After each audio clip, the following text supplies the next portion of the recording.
It's another video on Delia, the Fiat Multipla. I wasn't expecting to be making another video, but here we go. It's departure day. She's off to a new home.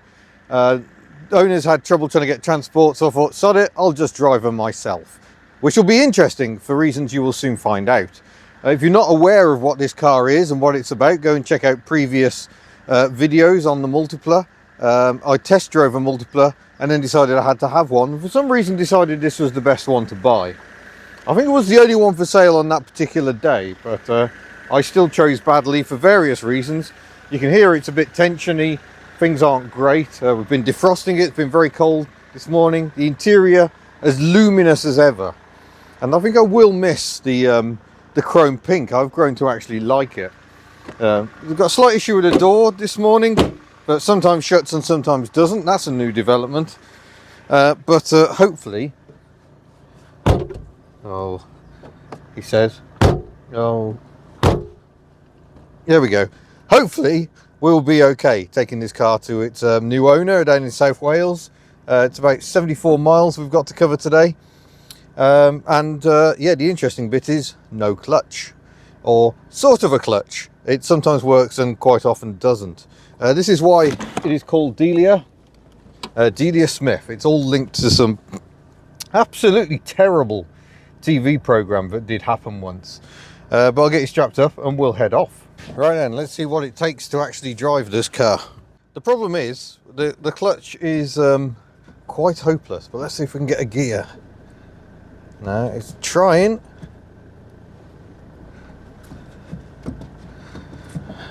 Come on, there we go. We got second. Can we get first? No, we appear to be rolling backwards. I should have stayed with second, shouldn't I? So the clutch master cylinder is failing. We'll just go for second, shall we? The journey begins, which is going to make today's journey an awful lot of fun. But here we go. One last ride for Delia. Well, here we are a few miles down the road. Single carriageway roads, or single track rather. Hoping I don't meet anyone because the clutch is horrendous. I haven't got first gear at all yet. Just had to use second gear at a previous junction. And to add to the woes, third gear and fourth gear synchromesh are appalling, and you have to double declutch to get a crunch-free change. So double declutching with a clutch that only works some of the time is interesting. Let's see what we've got going on here. So if I can get into second, there we go. Hope it's clear and we can stay in second. It isn't clear, and it's uphill. Excellent. See if we can get first then. Come on, first. Are you there somewhere? Oh no, now I've lost second. Oh, now I've stalled. This isn't going to be a stressful day at all. I just can't get first gear at all. Thank goodness it's a diesel. And I wanted to talk about... Oh no, set the glow plug light off now. I want to talk a bit about what I like about this car, because the Fiat Multipla is a great car. This just happens to be a particularly not good example. The engine, massive fan of the engine. It is a Fiat engine design. It's not shared with other manufacturers. Some Fiats of this era had Peugeot engines, but this is Fiat's own engine, and it's a bit of a peach, to be honest. It was available in a whole raft of cars, Alfa Romeo 147 and 156, various other Fiats. 115 brake horsepower. This is the top spec diesel, and I think it's a cracking engine. It's got zero turbo lag and just pulls very smoothly. You never forget it's a diesel. It always sounds like a diesel, but nice tall gearing, so it's fairly relaxing on the move, and it just pulls really nicely and very smoothly. What lets this car down is the right-hand drive conversion saw the clutch converted to hydraulics, and A, they're rubbish, and B, replacing said hydraulics is an absolute nightmare. I'm labouring along at 30 miles an hour in top gear at the moment because I don't really want to downshift unless I really have to. And I love the depth of the side windows, such excellent visibility. I love the quirky looks. I think cult status awaits. The biggest problem with this car, and you can't really blame the Multipla itself for this, is that it's 20 years old now, this example, and part supply is a serious issue. This one could do with a rear subframe. You cannot get them. Even scrapyards have waiting lists for rear subframes because they rot out, and also the rear suspension arm bearings wear out, and the easiest way of solving that is to replace the subframe. The likelihood is you'll damage the subframe trying to change the arm bearings, so it's better to just get a better replacement. Generally, working on these, bit of a pain, and I certainly discovered that when we were doing jobs like swapping the sump, because the sump got holed, because it's very vulnerable. It's very, very common, and again, you can't get replacement sumps very easily.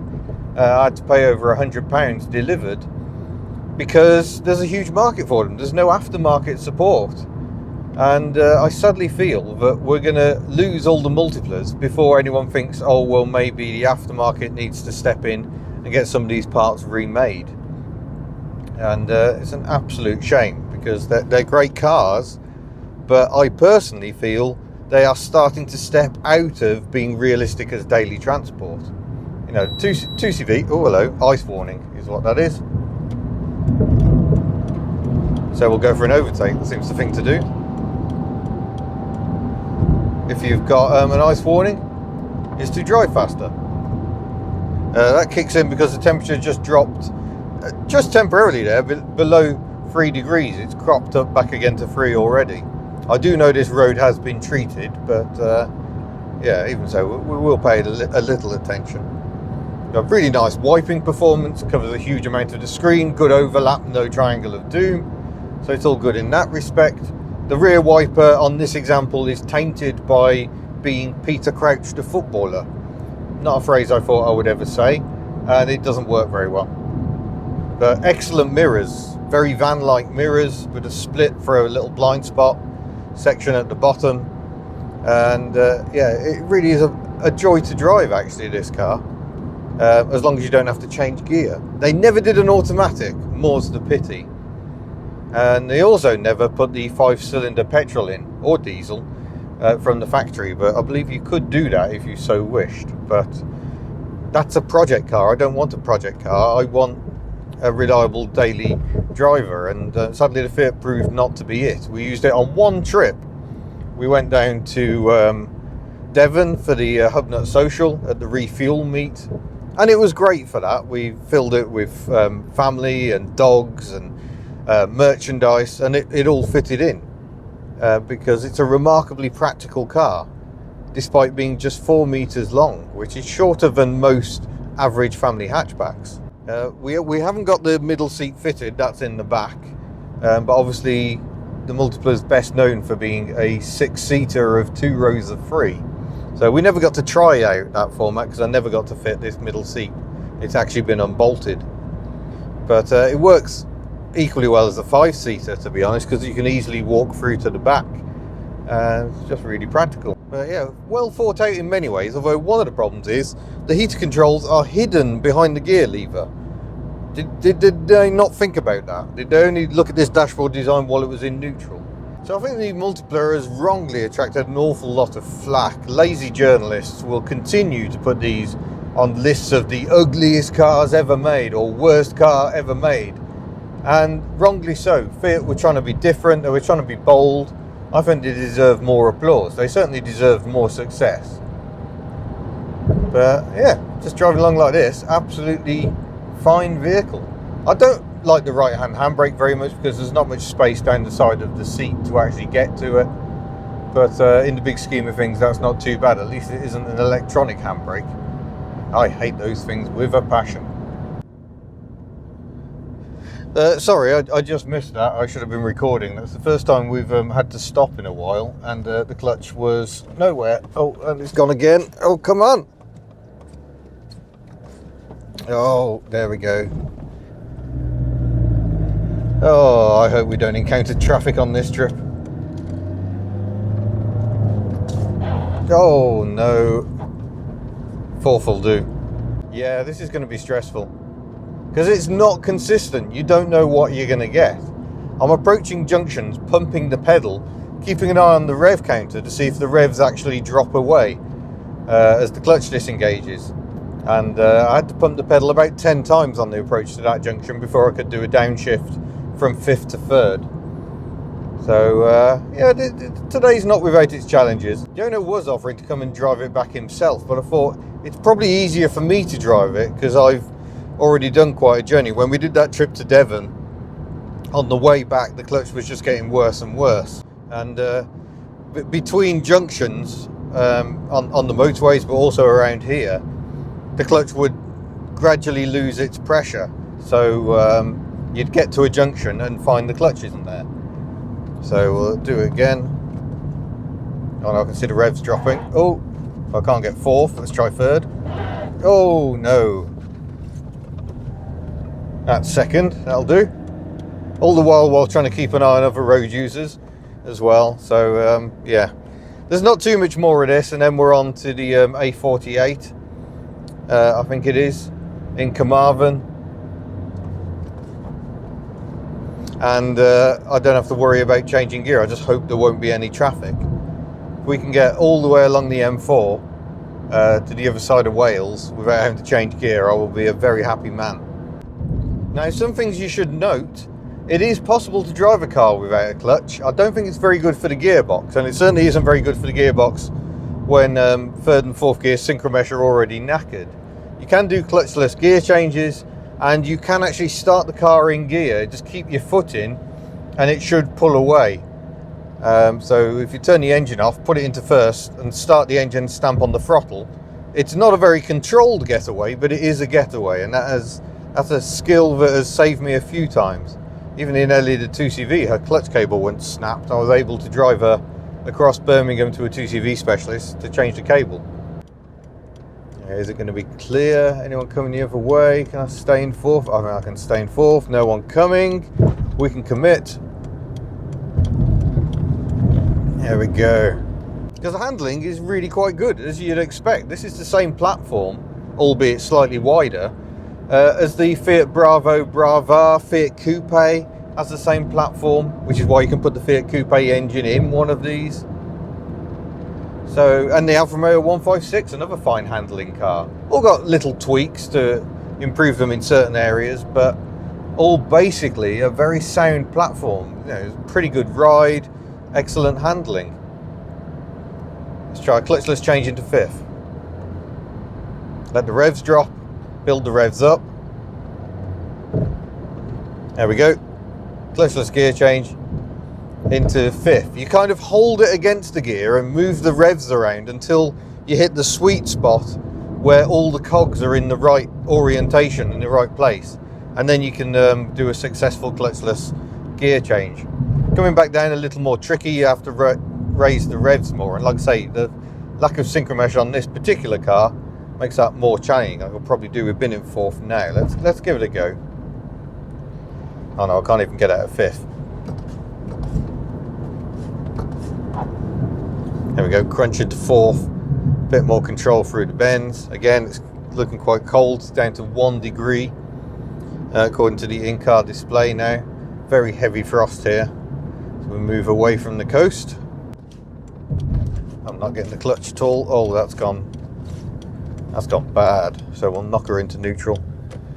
There's no one behind me, so I've got a bit of thinking time. Oh, okay, we're going to try the other technique of put her into gear and go for it. There we go. Clutchless gear change into 2nd. Don't think I'll get so lucky into 3rd because there's no synchromesh, you see. Oh, yeah. Yeah, I'm starting to approach another junction. Nerves are building. This car doesn't like starting in gear, I've noticed. It really doesn't like it. Aha, got second. Clear after that car. Phew.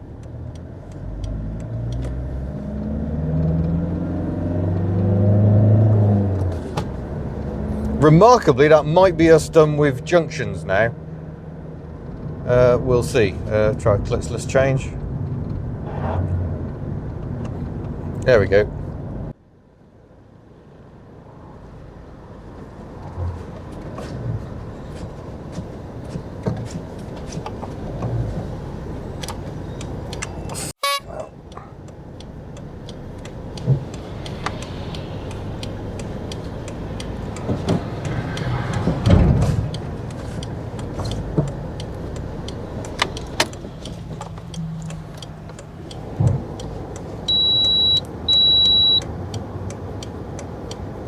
Roadworks, clutch, gone.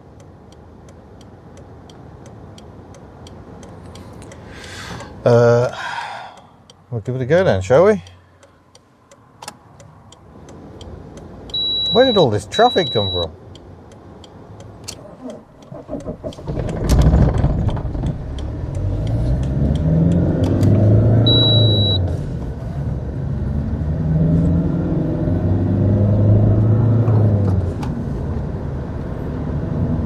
Oh, stressful. Thank you for the workman for not giving me a red lollipop at that point. That would have been very upsetting. Jeepers. Ugh. Could do without that. We're not meant to be stopping anymore.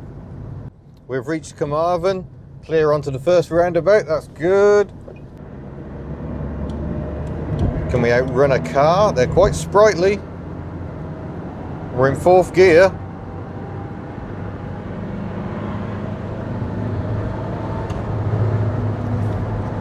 I can't get out of 4th. There we go, clutchless gear change. We're into 5th. You have to kind of move the throttle around a bit to get out of gear. You want a little load on it, but not too much. And then you can pop it out of gear into the next gear. See if we can get a clutch. No, clutch is not disengaging.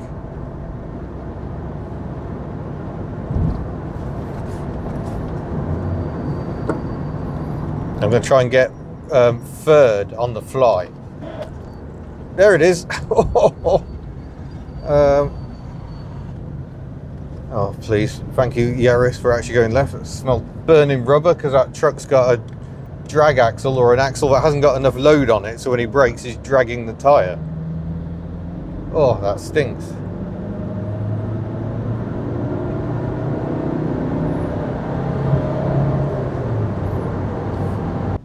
Bit of time to try and get a clutch here, but the pedal just feels there's nothing behind it. I can sit here gently massaging the clutch, hoping we can. Oh, it's firming up. It's firming up. Oh, that's where we need the clutch.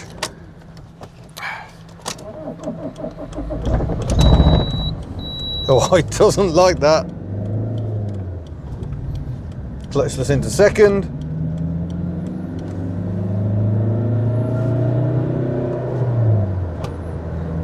Changes gear into 3rd better without the clutch than it does with the clutch. Ice warning.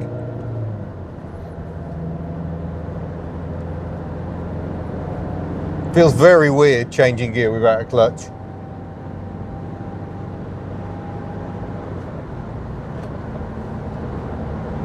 And there we go. We got one more roundabout between us and our destination and a few roads the other side. So, but I might not be able to film there because obviously I don't want to give away where this chap is. I don't like filming around people's houses because there are scary people on the internet, as well I know. It's also why I couldn't film the drive right at the start of this journey. But yeah, hopefully that's us done and we can say goodbye to drama. That's a bad thing to say, isn't it?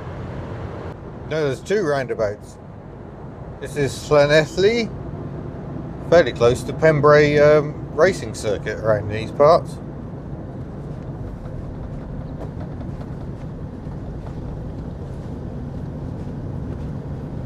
Already need 2nd. There it is. Phew. See, sometimes the clutch comes back just when you need it, and sometimes it doesn't. Oh, we made it to the M4. Hopefully now there won't be any problems and we can just cruise.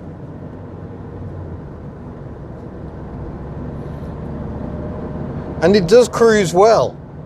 The more I drive this car at speed, the more I really like it. There we go, clutchless up into 5th. And we're away. Yeah, Fiat Multipla, fundamentally a good car, let down by an awful clutch layout and just part support for what is, in the end, a car that didn't sell in the volumes Fiat were hoping for, I don't think. Oh, ice warning again. Thank you. That's not irritating at all. Yeah, I wish I'd got a better example, because I think we'd be using it extensively. Instead I bought a bad one. But would I rush out and get another Multipla? I don't think I would, because that parts availability is doing me a concern. I think you're always only one little failure away from the car being stuck off the road. And that's a shame. This is an absolutely great car. There we go, cruising along at 70, it's just lovely. You sit nice and high up, you got excellent visibility. It's a perfect motorway car. Oh well, I have experienced the Multipla, I've experienced the joys and the lows of Multipla ownership, and I'm very glad I have. There are no regrets at all. Sure, I've lost a fair bit of money on this, but since buying it, I haven't spent that much on it. And I think that's probably a better plan than sinking a lot of money into this. So yeah, we'll kiss this one goodbye and chalk the experience up and move on. But this takes me down to 11 cars on the Hubnut fleet, with one more due to depart at some point, hopefully in the next month. And yeah, that's all feeling good. Incidentally, you haven't seen any 2CV progress. I know I teased you with some welding noises the other day. That was on Monday. Today is Wednesday. It's in progress, but I'm going to try and film all the work to completion on that little job and present it in one go. So that will be coming, but I'm currently waiting for paint. I've got primer on the wing, but paint is awaited. Some seam sealer, so I can finish off the bodywork before applying paint to the body itself. So yeah, bit still to do on that, but it will be coming, and hopefully Ellie will be back on the road, because I miss Ellie very much. She hasn't been on the road since November. But I guess that's it. I'm going to wrap this one up, and yeah, you may well see this car in future. Watch out for Classic Wheels Wales on Twitter, and you may see some updates. But otherwise, farewell.